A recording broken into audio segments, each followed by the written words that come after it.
Okay. Now, I'm going to get a little controversial when we get to Sekiro because I have a whole opinion about that. Not Okay. that it's a bad game, just that I don't think it's a Souls game. So I'll touch Oh, upon okay. that when I get Okay. to it. Yeah. Okay. All right. All right. Already starting with the spice.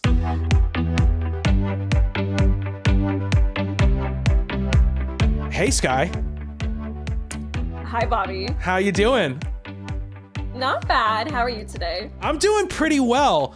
This is a inaugural. That's how you say that word. Inaugural video with Misadventureland. How do you feel? I'm so excited, honestly, because I've got a craving for content creation, and now I can't stream because of my internet. So this is the perfect avenue for me, and I cannot wait to keep going with it. Yeah, I'm extremely excited. Justin's extremely excited. We're very pumped to get things going. We've got some gameplay series stuff planned a little bit in the future, but that stuff is gonna come. We're gonna be doing something a little different today.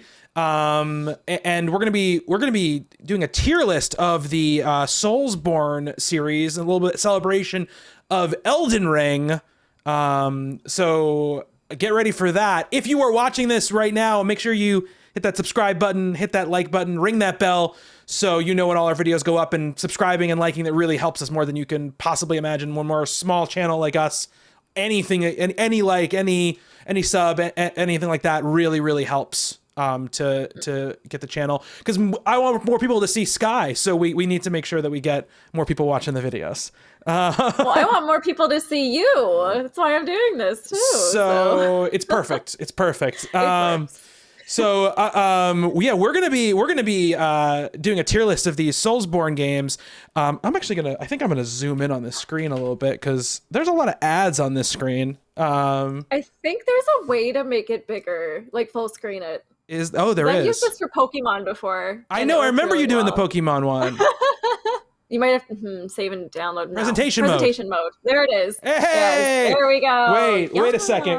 Hold on a second. Look, it's a tier list of the Soulsborne games.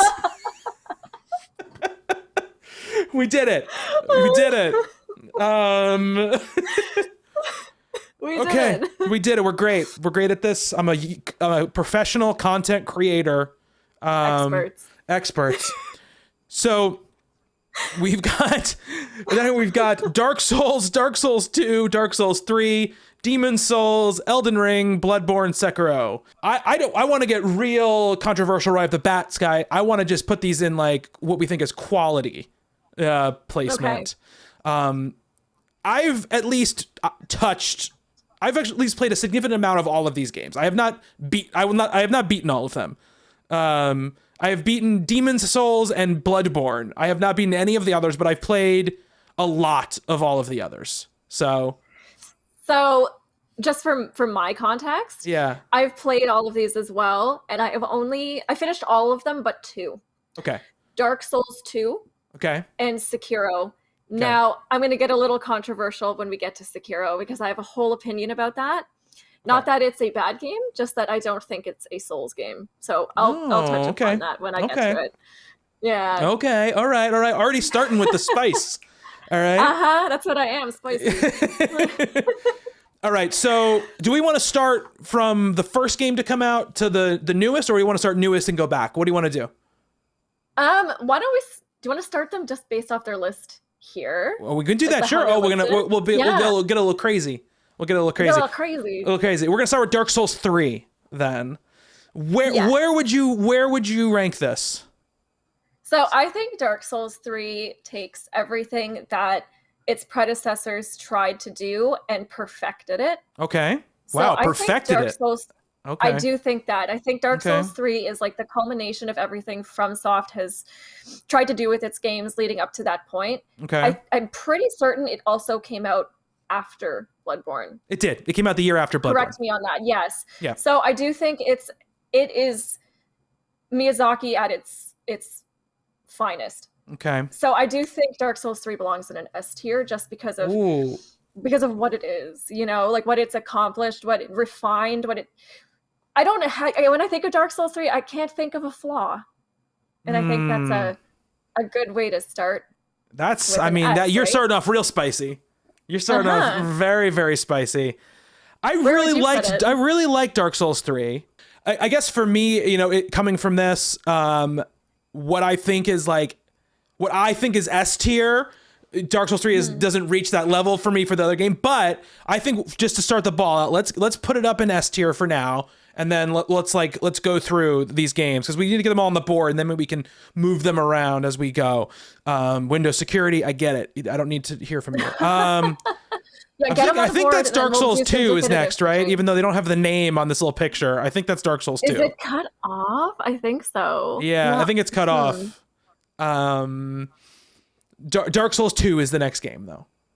It definitely has to be because all the other games are there. Just by process of elimination, it's got to be Dark Souls 2. Oh my god! What a scuffed list. I love this. I'm not a Dark Souls 2 hater, but it doesn't. We're gonna talk a little about Elden Ring later when we get to it in a couple of games from now, but.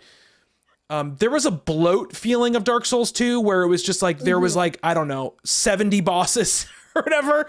And it just didn't, I think coming directly after Dark Souls 1 didn't do any favors, because of how adored that game was. And people were looking, from Dark Souls 2, kind of looking for Dark Souls 1 again, just with maybe some new enemies. And maybe if I went back to it now, I would have a better time with it. But, I think I spent the least time I spent in any of the games in Dark Souls 2. I agree with you. And Dark Souls 2 was like 80% clunker bosses. Like they were not hard. Their AI was abysmal. Like you could walk some of them into holes off cliffs, which, some people, speedrunners, do that with all of these games. Yeah. They find ways to cheese and manipulate the AI to their favor. But with these ones, you didn't even have to try. Right.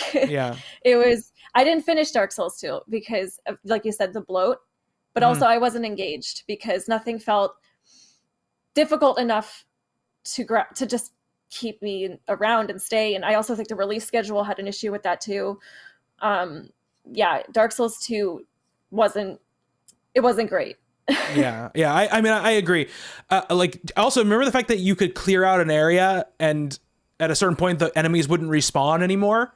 Like that was a nuts thing to do, especially because it kind of broke, and in some ways probably like an interesting thing to do, right? To break the way people were playing the other game and do it differently.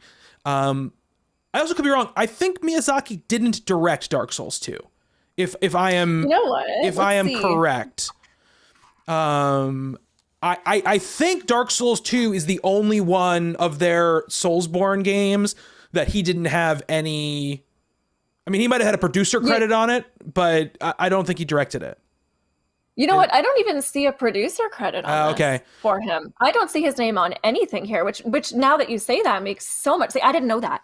It makes so much sense. Yeah. It doesn't feel like to his level of polish. Yeah, I agree with you. I think at the time they were in pre-production on Bloodborne at the time when Dark Souls 2, and also they were probably finishing because they had people don't remember this until we got to the space between Dark Souls 3 and Sekiro.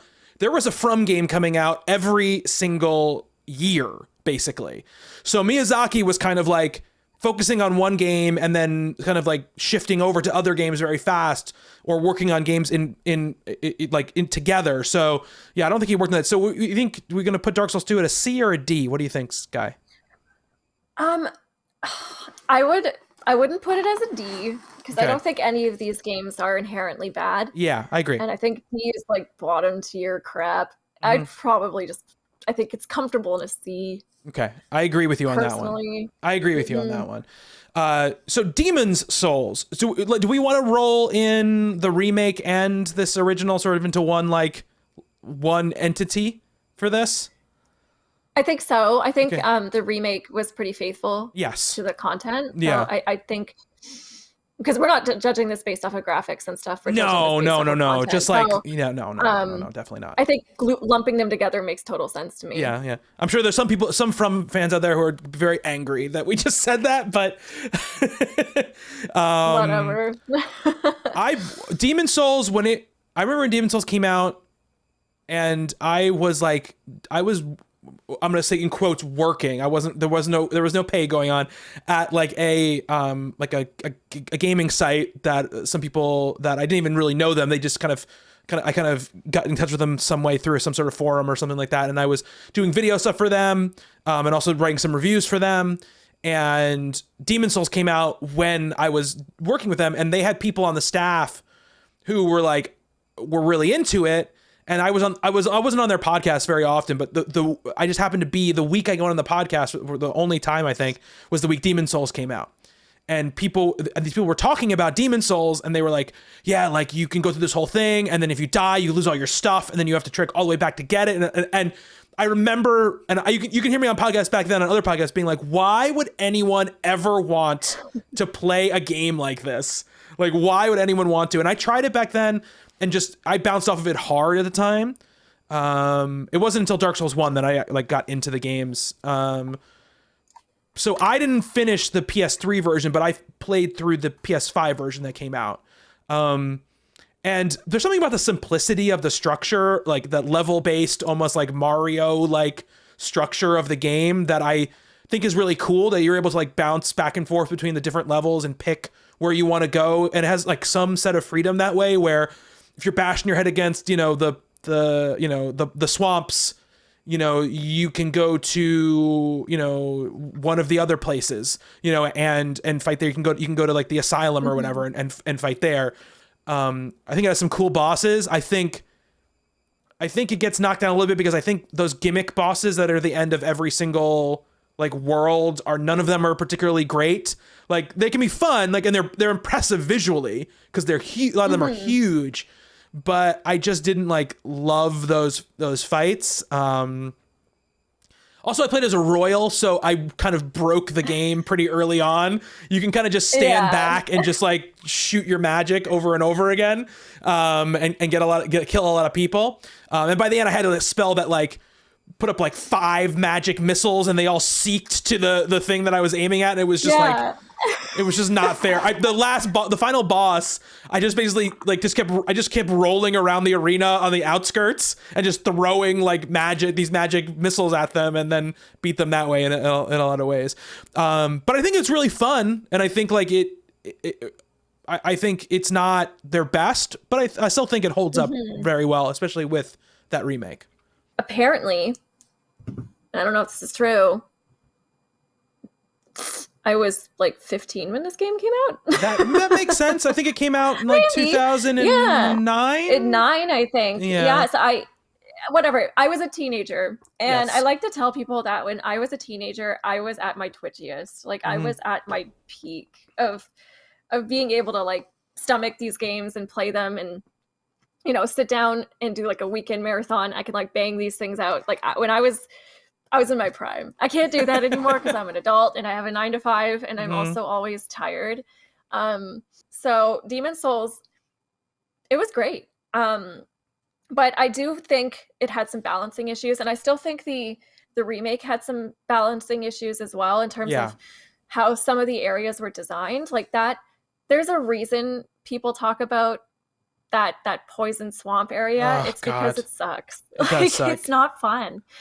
And that's a great example of some of the stuff these games do that I'm not necessarily a fan of. Yeah. And which is why I encourage people to use the resources that they're given with these games, because they do stack the odds against you in certain places, and you can beat your head against this wall over and over and over until you crack through. You're going to exit on the other side with some injuries and some brain damage, but you did it. Good for you. That was never for me. It was when I was a kid. It isn't now. Use your resources. They're there for a reason. Yeah. But in the remake, I remember going back to that and going, what the hell? How did I ever do this? I had to summon friends. Yeah. I was I had no choice because I was going to put it down, and I didn't want to put it down. So yeah, I summoned friends for certain bosses. I summoned friends for certain areas, because I do believe that even when they remade it, they kept the balancing issues that were true to the original, which some people might like, because some people don't agree with me on that. They think it's perfect, and that's totally fine. Everyone is entitled to their own opinion. I thought it had balancing issues, And like you said, you played a royal. That's a great example of a balancing issue because I play melee characters. Yeah. That's how I like to play these games. And sometimes, and even with Elden Ring, the odds are a little stacked against you with a melee character. Yeah. So, yeah. But that's classic for these games, the balancing issues. It's just they're worse in some than they are in others. And I think Demon's Souls had a balancing issue. 100%, yes. And like even for me, like, you know, doing the royal, there were a couple of fights that definitely were tough for me because I didn't have like a lot of health or strength, you know, to fall back on but 95% of the boss fights and even the areas were made way easier for me because I was able to stand back and just shoot the magic and go from there. The other thing I'll say too about Demon's Souls that knocks it down for me, which is, it's going to be a little hypocritical when we get to a game later in this list, but the grass and like the health items, like I hate the health system for the fact that the game, you know, is as hard as it is, and then doesn't replenish your health items. And you can get like yourself kind of screwed. Like at a certain point, if you run out of health items, you have to go and farm to either find health items or get enough souls to buy more health items. And like that's definitely a knock, especially because there's like 5 different kinds of grass that all do different things, and some of them do status effects, some of them cure you know, some of them cure part of your health, some of them cure all of your health.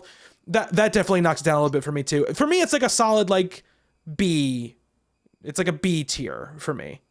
I don't know how you feel. Yeah, that's an excellent point because I didn't even think about that. But the fact that you could farm healing resources, it's interesting, and I'm glad it's not like that anymore too. Yeah. Because, you know, if you screw up an area, you can go back and replenish. You don't have to waste your time farming for grass. You don't have to waste your time farming for souls to purchase it instead. Right. Yeah. I think. And a lot of people will disagree with me because like I said, everyone's entitled to their own opinions. And everyone, you know, likes different things and different types of games. I personally am not much of I don't find my zen in grinding for resources. Yeah. I've never found my zen with that, but with these games, to a certain extent, you have to do that. But you're right with the fact that resources didn't replenish on their own. Gives it that extra grindy feel, and I'm glad it's not like that anymore. So I think a B tier is a great place to put those games. I will say this. I agree with you there. The Tower of Latria, though, is a gorgeous, especially in the remake, is gorgeous. And I really loved that whole world. I thought the whole world was very cool, and how it sort of changed, and you went down to that area that had like those weird giant like, I don't know, they were tentacles that were like encasing things, or they're like hearts that you had to like destroy. Like all that stuff was really cool. You know, I think it has some really, really neat stuff and great atmosphere, but yeah, I don't think it's quite there. So next up is Elden Ring. So how far are you in Elden Ring? I'm 25 hours. At the time of this recording, I'm 25 hours into Elden Ring. I have beaten Margit and Godric. So I'm out. I got through the first castle in like Limgrave, that first dungeon, and I made my way out into like that magic swampy area, that magic like not underwater, but like flooded area that you go to next. And I've also explored a bunch of other places as well, like all throughout Limgrave and stuff like that. I've taken in a good bit of it. I'm playing like a Dex Faith build. So I've got and with a focus on blood loss. So I'm who isn't running blood loss? Like it's so great.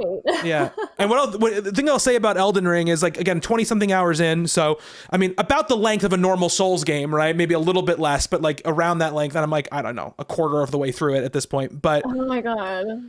What I think is so exceptional about Elden Ring is that where you mentioned like the balance issues in some of the other games, in Demon's Souls and in other games, even in Elden Ring, maybe. What I love about Elden Ring is that it allows you, it's so open and so free that it allows you to, if you come up against a thing that you're like, man, I'm not spec'd correctly for this right now, like you can just leave and go get way powered up, not grinding, doing like unique different things inside this giant open world.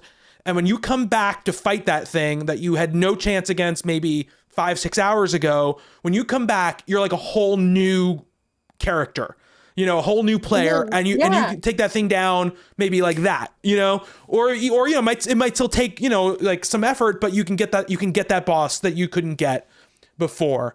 You know, I think much like Breath of the Wild, the open world, because it's not overly labeled, you know, it's not like, here is the thing here, and here's a thing here, and here's an icon here, and here's an icon here. It makes me want to explore more than just like, oh, here's like a mission, a side mission that's over here, or here's a resource chest that's over here. I'm going, man, there's this part of the map that I don't see any landmarks on yet. I haven't found any sites of grace. There must be something in this like corner of this part of the map. Let me go explore. And 9 times out of 10, there's something there, and it's something cool. Yeah. And like, and so many times in this game, I go like, what the fuck is this? You know, like and I love that it's, you get those moments in all the From games, right? Where you walk around a corner and you're walking down a hallway and you're like, what is going on down this hallway? But it's like always in like one place in one part of the level, you know, and you kind of get those moments kind of sparingly, or, you know, across as you progress linearly through the games. Here, it's like Justin is playing as well, and he's like 10 hours or so behind me. But he has seen things that I haven't seen because he just happened to go in a different direction. And I just think that scope and that freedom and that flexibility, it is just kind of wondrous. And I cannot, it's all I think about all day. I'm at work and I'm like, when I clock out, how quickly can I be playing Elden Ring? It's like what I think about like every day. So yeah, it's big up there. How are you feeling about it so far? Okay, so I agree with everything you just said. It's crazy, and I feel like despite how far I've gotten, I've barely even scratched it. And I think I'm like, I'd say about 40-ish hours in, which is crazy to think about. I've killed 3 shard bearers. Ooh. I'm currently on my way to the 4th. I'm playing a strength faith build as well. I've always liked the idea of faith in these games, which is another reason why I enjoyed Dark Souls 3 so much. Was faith wasn't necessarily the most powerful thing in your arsenal, but it made you feel a little bit tankier. And it was, and because I like playing the multiplayer with these games, you could also extend your multiplayer experience with faith because you can also heal your friend, right? So there's that added level of survivability and the tankiness, and that's how I like to play these games. I play tanky characters that have big swords and shields and spiky helmets, and like that's my medieval fantasy. Is I'm basically like those dudes in Lord of the Rings who like the ring wraiths. Like I'm a ring wraith in these games. It's like that's my aesthetic. So I'm on my way to the 4th. I've gone through basically everywhere but one area, which is the Snow Peaks. I haven't gotten that far yet, which is I think some endgame level stuff, but I've been through Altus Peak. I've been through the mountain, Caelid. I basically explored everything at this point. And I have a notepad up. So if I enter an area and I find a boss that I can't tackle just yet, because, you know, like you said, it's parceled out everywhere. You can fight something way out of your league immediately. Like you literally step out of the tutorial area into a guy who can push your shit in. I just beat him last night, actually. After like 20 hours. It's so cool. It's great. I love that. Like there's a lot of JRPGs that are like that. Like Xenoblade's a great example of its open world does that too. You can literally walk into one area that has level 4s and you keep going past that and you're suddenly getting chased by a level 80 dragon and it's like, oh, I'm not supposed to be here yet. Right. So in its own subtle little way, the game guides you that way as well, but it also sprinkles in little areas that, you know, you maybe can tackle depending on your comfortability with the game and like your leveling and all that stuff. But it's genius. The way this game is designed is genius. And there's been a lot of discourse on like Twitter about like jealous game devs in the West Yeah. that have been like criticizing it for its UI and its map design. And like you said, I like the fact that it doesn't hold my hand and it doesn't tell me like, you know, this is where you found this item and it's going to replenish here in 12 hours. Like this is where you found this cave and you didn't get the chest out of it yet, so there's no X through it. Like I like taking notes, where I met NPCs, where I met bosses. It feels in some strange way kind of like my D&D experience. I do this with D&D too, and that enriches my experience with it too, because you get a little bit more attached to the lore, you get a little bit more attached to the characters that you're talking to, and I think it's a very enriching experience, and I disagree with anybody who thinks that's a problem. Its structure wouldn't work for just any game. I think you need to have the satisfaction that this game brings from its combat and its the flexibility in how you can build your character is really amazing. And even more so than all the other games, because the game is so big and so long, you're really able to, if you want to be a little bit more like jack of all trades-ish, like by, you know, putting a couple points into stats maybe you're not going to be focused on, but oh man, I need 2 more points in arcane and I can use this dagger that I really want to use. In past games, you kind of might get a little punished for doing that if you weren't willing to grind, because you'd be wasting levels on something that you weren't like focusing on. And in this, it's so big and so expansive. You can you have to still focus down on, you know, the stats you want to build, but a couple points here and there and other stats, you know, it's not gonna hurt you. And I really like that. I think it's tough because here's what I'm gonna say. Okay. We haven't finished it yet, right? No. And I'm not saying yet. I doubt that it goes off the rails at any point, but because we haven't finished it and because it's still new, I don't want to put it in S tier yet, just because we're still kind of feeling it out. So I would like to put it in an A tier for right now, and then possibly we can revisit this after we finish it and see where it belongs. Exactly. You know, I completely agree. I wouldn't put it in S either because I haven't seen the end game. Yeah. I'm sure it's just as good because like there's so much care in this craft. It's his like magnum opus. Like it's so wonderful, and I literally just like I want to play it right now. Like Me too. I'm froth at the mouth at work. I can't even focus. And here's what I'll say too is that I love how many people though who don't normally play these games are playing it.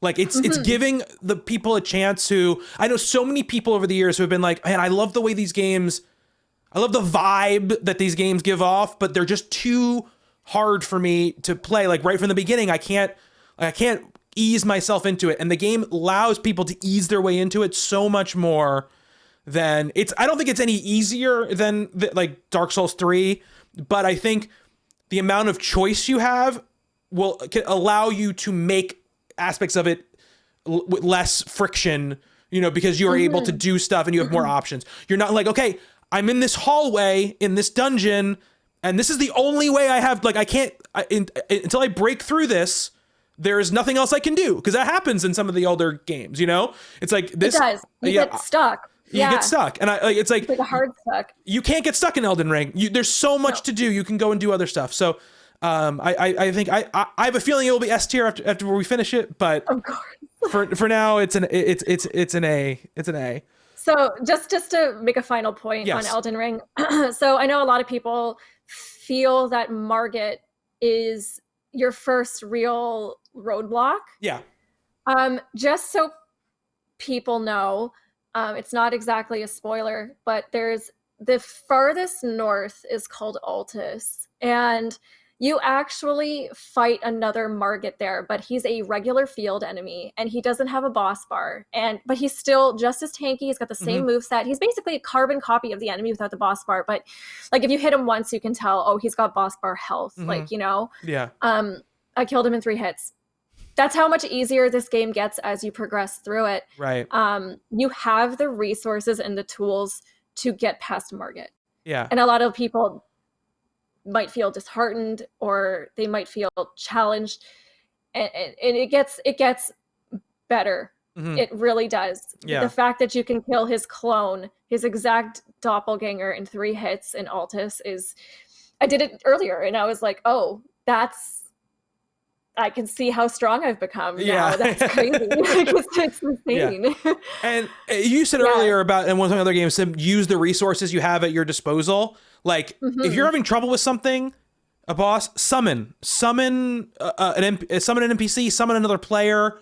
Like, there's literally no shame in doing any of that. I hate when people feel shame about it or are made to feel shame about it. Like, I've been playing these games for years. I summon like player characters, like human cooperators all of the time, because like it is just not of interest to me to spend 7 hours trying to beat a boss. Like I don't get any satisfaction from it. So like, no, me neither. Yeah, I'm in the same boat. Like even the spirit ashes, like the skeleton militia. Some people don't know this, but you can summon the skeleton militia. And you have to 2-tap them, and the bosses don't know how to do that. Yeah. So they constantly get back up. They're great. They are incredible. They're incredible Distractions in the early game. Yeah. Get them ASAP because they're going to make a huge difference in taking aggro off of you. So you can learn a boss's moveset, or you can, get a couple bleeds on him in the back when he's got his tush pointed to you instead. It's great. What a good game. I love it. Great game. Speaking of great games, Skye, Bloodborne, it's S tier. It's S tier. No, we're not even, like, it's flawless. It's one of my favorite games ever made. Me too. Bloodborne is one of the greatest games ever made. Greatest. Yeah.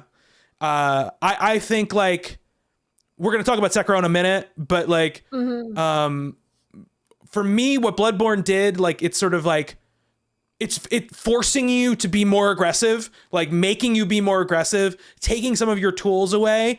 I think ended up unlocking like the Souls franchise for me in ways that even playing Dark Souls 2 beforehand didn't, for me, because when I went back to playing Dark Souls, sure, I would struggle, but I would be like, man, like after like going through it in Bloodborne, being able to put up a shield and like just block a hit, like it felt like a whole like I'm like, this is baby mode, or whatever. But that plus like just the aesthetic of Bloodborne, the lore of Bloodborne, the bosses in Bloodborne, it's all just beautiful and amazing, and it has maybe the best DLC of any game that's ever existed. So yeah, huge into HP Lovecraft.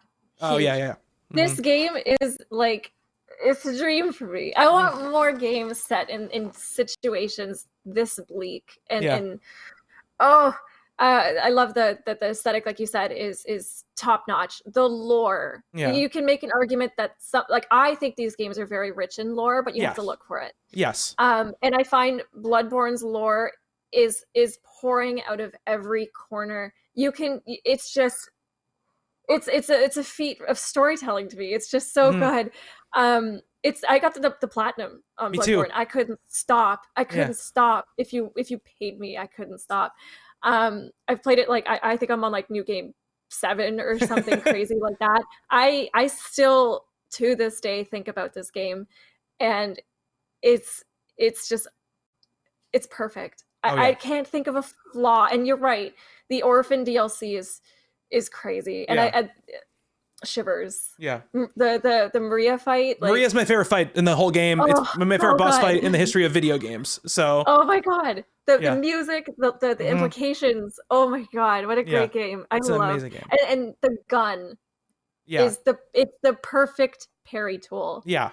Like I can't parry with a shield to save my me neither. Life, no, me neither. By the end of it, I was a pro with that gun, man. Like it was crazy. I felt like a god. There's that feeling in Bloodborne where when you have to parry and like it's a boss coming at you and you have to wait till the absolute last moment, right, to shoot that gun. And when you get it right and they just fall down in front of you, you feel like such a badass because the adrenaline. Because you have to do it. It's like you have to like see your death in order to get it. Just a great, like, wonderful game. No notes. I love that game so much. It's the best one. Yeah. It's just. Yeah. And I don't even think at this rate Elden Ring will be better than Bloodborne for me. I love it hard. Yeah, I agree. Yeah. how the rest of it plays. That's Yeah. just currently how I say it's Yeah. Absolutely. All right, Sekiro. Sekiro kicked my ass. I had platinum Bloodborne and I was like, I'm going back to Sekiro. I'm going to do this.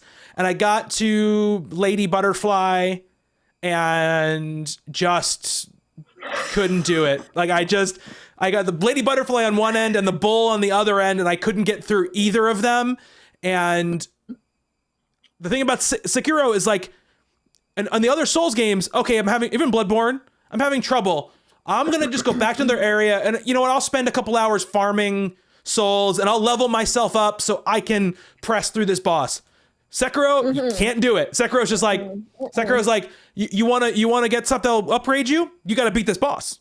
Like that's like all you can do. You have to beat the bosses to get stronger. And I just like, I tried to stream it. I'm sure if I went back to it and really just like did it on my own, I could get through some of that stuff. But like, it was so punishing, and it was talking about Bloodborne Ring, that middle area. Sekiro is literally just from saying, you are going to play the way that we want you to play, or you're not going to be successful. Like there is like 100%. One correct way to play Sekiro for the most part. And if you can't figure it out, you can't break through. And I couldn't break through. It's the definition of get good.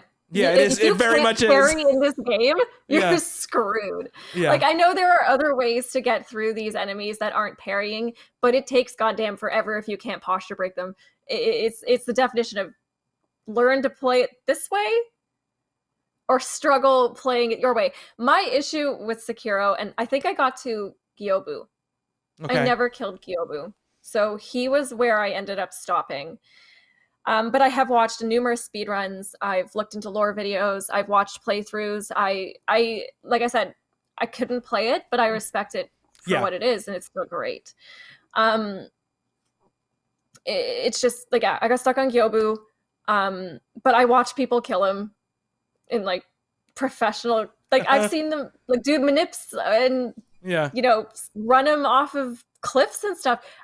It's wild to me.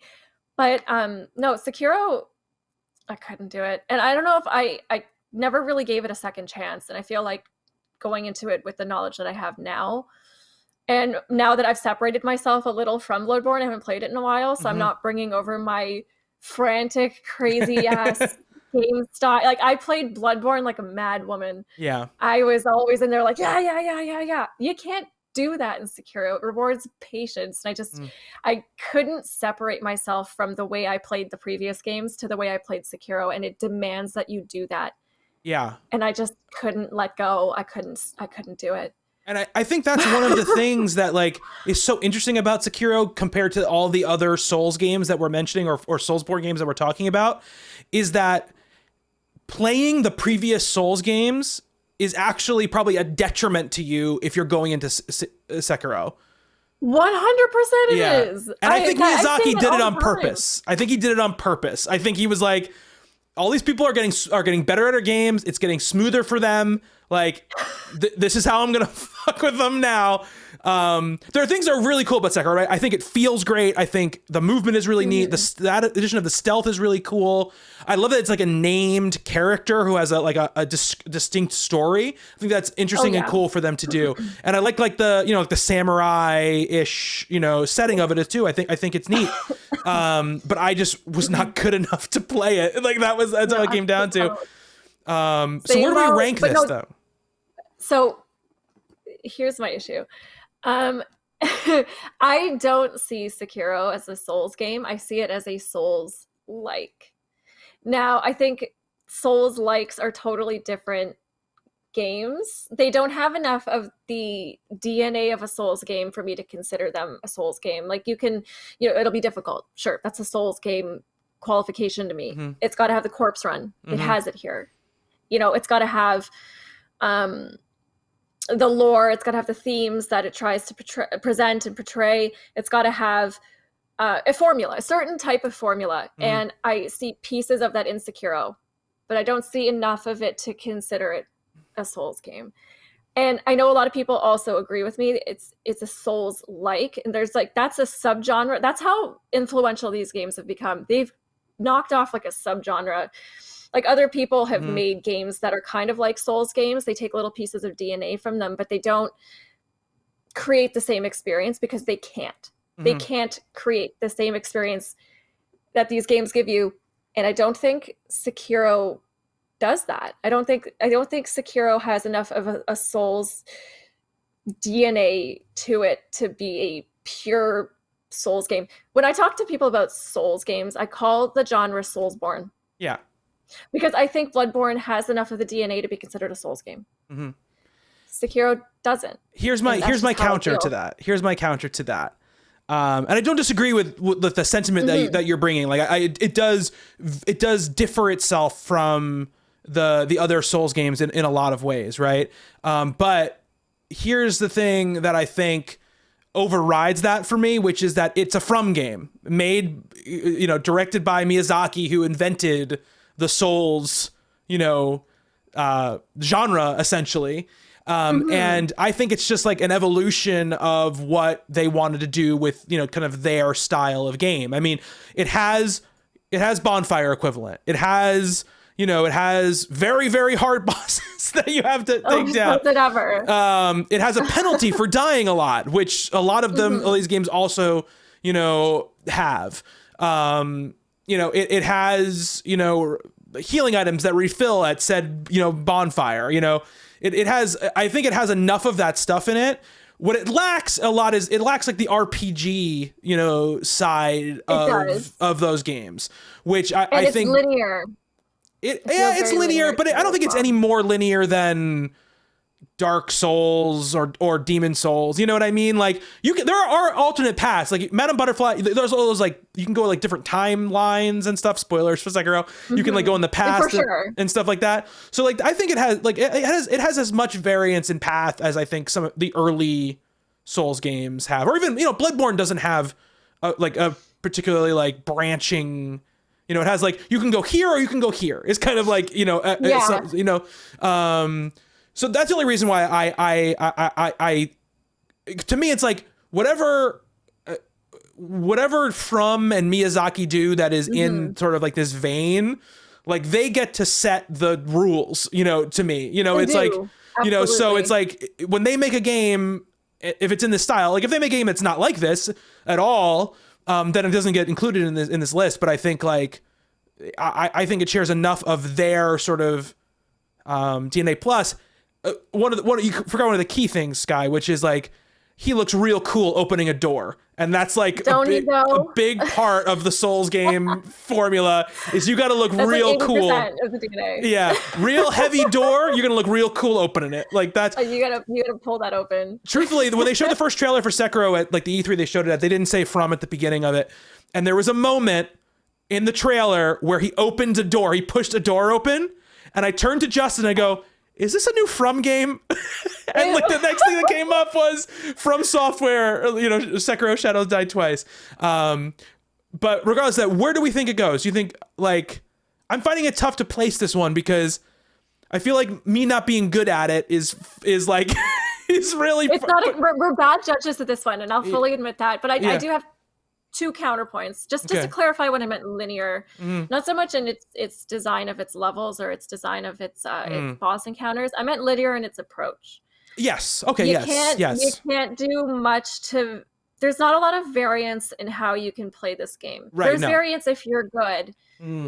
There's variance if you're like, a professional Twitch streamer and you can play the game for 100 million hours and you figure out you can glitch this boss and make him stand still and all that kind of crap. I can't do that. I'm a casual. No. But Sekiro didn't have enough variance for me to adjust a play style or find one that I enjoyed.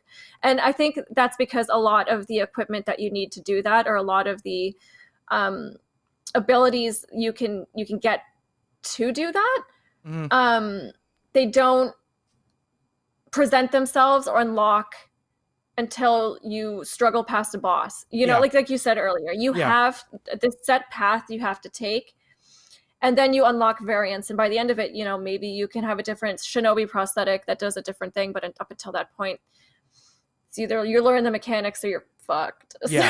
Absolutely, you're absolutely right. That's the absolute truth. It's very punishing.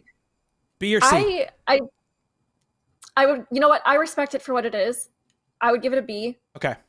I even know I'm okay people with who that. would give it an A and an S. You know what I Oh mean? yeah, I know. I know people who it's their favorite from game. Like I know. Spectacular game. Yeah. Yes, for Yeah. sure. It's just I'm a poor judge of that one. So Yeah. I think middle of the road is a safe place to put it. We recognize that we're outliers in this situation. Yes, we recognize that we're filthy casuals. Yes, exactly, exactly. So we come to Dark Souls for the final. I'm gonna say my gut. We said so much about these games, but my gut would say this is an A game. Oh, okay. You know what? I definitely find it better than 2, obviously. Mm-hmm. And you know, it is better than its predecessors in every way, including Demon Souls. Yeah. But I would still classify it as a B. I don't think it belongs anywhere near Elden Ring in terms of. Well, I think Elden Ring's gonna end up an S. Skye. Elden Ring is That's like in a holding pattern today, just because we haven't played enough of it. Yeah. Like here's what I think about Dark Souls. Having just recently played it, like not last year or a year and a half ago or something like that. I think it obviously has stuff that's outdated at this point, right? Like the fact that you can't fast travel between bonfires sucks. The fact that when you finally get the ability to fast travel between bonfires, you only can do it from certain bonfires to certain other bonfires. Like all of that stuff is like, that stuff sucks, right? I totally. It has Blight Town, which, ding against it right there. 100% sucks. Yeah, it sucks. Blight Town sucks. It's Miyazaki at his most, I feel like his most punishing in a lot of ways.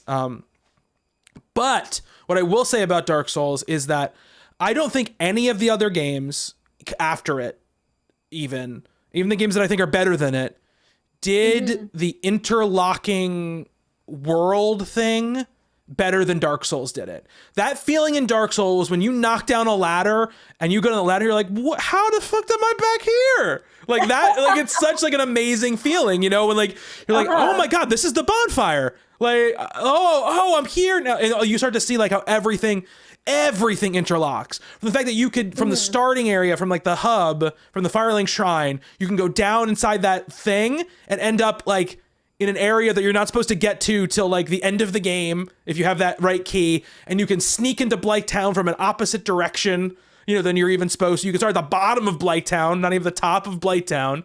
Like the fact you can do that is I think unbelievable. The world design is so cool in Dark Souls.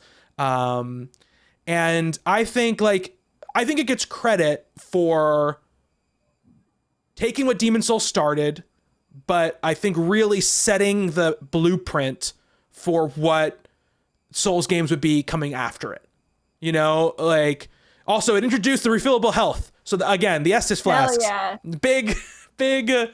We didn't mention the fact that there is not rejuvenating health in Bloodborne, but we're going to forget about that. It's still an S tier game. So introduce that stuff. I think like the mysteries and the way that it like sets out its world, I think is just so unparalleled in games and set the course for a lot of different games. I think it deserves to be an A. If it came out today, there'd be a lot of complaints about it. I think obviously, but it didn't. It came out in 2011, and I think in 2011, it was a landmark, and I think it deserves its place high because of the template it's set for the future games. That's totally fair. I get that. I fully admit to not having played Dark Souls in forever. Like we're talking like going on maybe 10 years now. Like I haven't touched it in a while. But these games are, and thank you for bringing that up, masterfully planned. Like their maze design is really unlike anything I've ever seen in another game. Like whoever designed the maps in these games, kudos, because I don't know how you did it. Like, I don't know how you do it. It's a feat of gaming engineering. Like, it's just, it's crazy. It's amazing. And you're so right. And to that point, you're right. I did forget Bloodborne has vials. But at least Bloodborne let you hit enemies to get your health back. That really rewarded my aggression. And that felt a little less, like, punishing. Also, it was very easy to buy blood vials in Bloodborne. It was very easy. I never felt like I had a shortage. Yeah. But no, Dark Souls. You know what? You're the one who's played it recently. You have a more in tune idea of where it belongs, and I respect your opinion. I always have. So Thank you. I'll let you place that one. All right. There we go.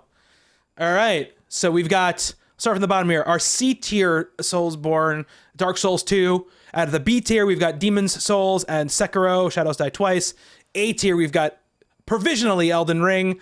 Provisionally. Probably just move up to S. Dark Souls, the original. And S tier, we've got Dark Souls 3 and Bloodborne. Yeah.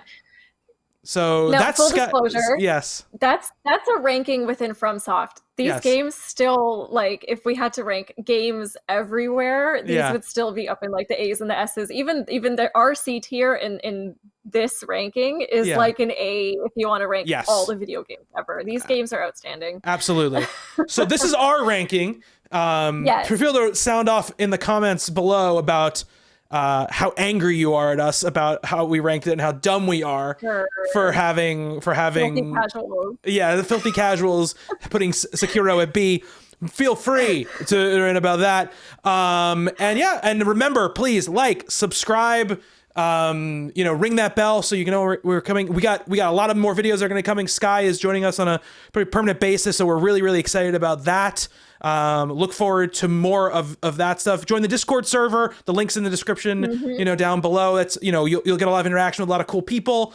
And you'll hear announcements and stuff like that, and able to leave questions and stuff for podcasts and future videos and stuff like that. But Skye, thank you so much for joining me for this first video. I can't wait to do more. Bobby, it was so much fun. I'm so excited that we're doing this. So yes, do all the things he said so we can have some more fun. Absolutely. All right. See you later, everybody.